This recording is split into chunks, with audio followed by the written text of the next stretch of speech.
Hello guys, তো তোমরা আজ থাম্বনেল থেকে বুঝতেই পেরে গেছো যে আমি আজ কোথায় যেতে চলেছি। হ্যাঁ, আমি আজ যেতে চলেছি দক্ষিণেশ্বর কালী মাতা মন্দিরে।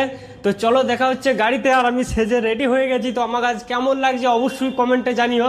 তো চলো দেখা হচ্ছে গাড়িতে। তো এখন আছি আমি গাড়িতে, আর গাড়ি থেকে দক্ষিণেশ্বর মন্দিরটা দেখতে কত সুন্দর লাগছে তোমরা দেখতেই পাচ্ছ। আর এই যে গঙ্গা নদীর উপরে ব্রিজটা আছে, এই ব্রিজটা হচ্ছে গিয়ে বালির ব্রিজ, এর উপর দিয়েই যেতে হয় দক্ষিণেশ্বর মন্দির। তো ফাইনালি আমরা এন্ট্রি করে ফেলেছি দক্ষিণেশ্বরের মন্দিরে। তো এখন যাচ্ছি আমরা গাড়ি পার্কিং এর দিকে। তো দেখতেই পাচ্ছ দক্ষিণেশ্বরের মন্দিরের এরিয়াটা কত সুন্দর দেখতে লাগছে, আমার তো খুবই ভালো লেগেছে। তো আমি এখন মন্দিরের দিকে যাচ্ছি। তো মন্দিরে কোথায় কি আছে সম্পূর্ণ তোমাদেরকে আজ ঘুরে দেখাবো। তো দেখতেই পাচ্ছ আজকে কত লোকের ভিড়, আর মন্দিরে যে জায়গাটা কত সুন্দর দেখতে লাগছে তোমরা দেখতেই পাচ্ছ। তো আমি এখন যাচ্ছি মন্দিরের সামনের দিকে। তোমরা দেখতেই পাচ্ছ এই যে মন্দিরের চূড়াটা, এই চূড়াটা দেখলেই মন শান্তি হয়ে যায়।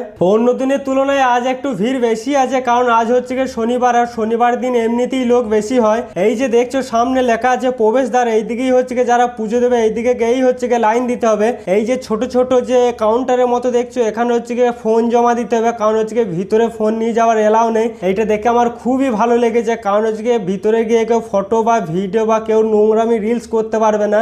এই সিস্টেমটা দেখে আমার খুবই ভালো লেগেছে। আর একটা সিস্টেম আছে এখানে, ওটা দেখে আমার আরো ভালো লেগেছে। সেটা হচ্ছে গিয়ে এখানে অন্য মন্দিরের মতো এখানে কোনো প্রকার ভিআইপি টিকিট নেই। এখানে গরিব হোক বা বড়লোক সবাইকে একই লাইন দিয়ে পুজো দিতে হবে। এই সিস্টেমটা দেখে আমার খুবই ভালো লেগেছে। তোমাদের কেমন লেগেছে অবশ্যই কমেন্টে জানিও। তো আমি এখন যাচ্ছি আর্কিটেক্ট ডালার দিকে। আর্কিটেক্ট ডালা মানে হচ্ছে গিয়ে এখানে পুজোর যাবতীয় যা জিনিস লাগে সবকিছু হচ্ছে গিয়ে এখান থেকে পাবে। এখানে হচ্ছে গিয়ে 1 থেকে 58 অব্দি দোকান আছে, যেখানে দোকানে কোনো প্রকার নাম নেই। 1 থেকে 58 অব্দি দোকান, যে যা খুশি দোকানে নিতে পারো। আমি বারবারই ক্যামেরাটা ঘোরাচ্ছি, কারণ হচ্ছে এই মন্দিরের চূড়াটা দেখতে আমার খুবই ভালো লাগছে। তো আমি এখন চলে যাচ্ছি আর্কিটেক্ট ডালার দিকে। তো তোমাদেরকে দেখাবো যে এখানে যে সিস্টেমটা করা আছে, এখানে খুবই সুন্দরভাবে করেছে। যিনি করেছেন তিনি খুবই সুন্দরভাবে করেছেন, আর হচ্ছে খুব বুঝে শুনে করেছে, কোনো প্রকার নোংরামি নেই। সব দোকানই হচ্ছে এখানে একই সিস্টেম, একই রকমই দেখতে, আর কোনো দোকানই নাম নেই। 1 থেকে 58টা দোকান আছে এখানে। হচ্ছে গিয়ে সব দোকানই হচ্ছে গিয়ে একই জিনিস, সব দোকানেই সেম জিনিস পাবে।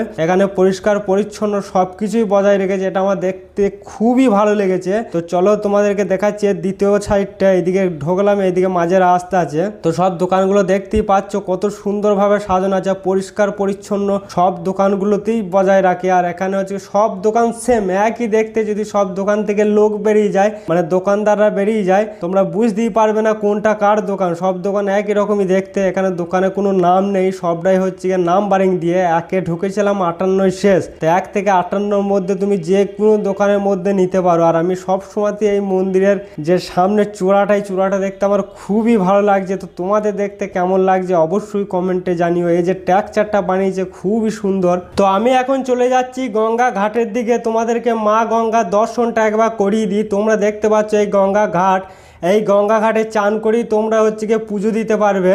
আমি চলে এসেছি এখন মন্দিরের পিছন দিকে। তো এখানে হচ্ছে গিয়ে সব রকম দেবদেবীর পিকচার বা মূর্তি তোমরা পেয়ে যাবে। আর এখানে হচ্ছে গিয়ে দক্ষিণেশ্বরের স্বয়ং মা কালীর পিকচার বা মূর্তি তোমরা পেয়ে যাবে। আর এখানে দোকানগুলোতে খুব সুন্দর সুন্দর পিকচার বা মূর্তি আছে, আমি ঘুরে দেখেছি। আজকেকার মতো এখানেই শেষ করলাম, দেখা হচ্ছে নেক্সট ভিডিও।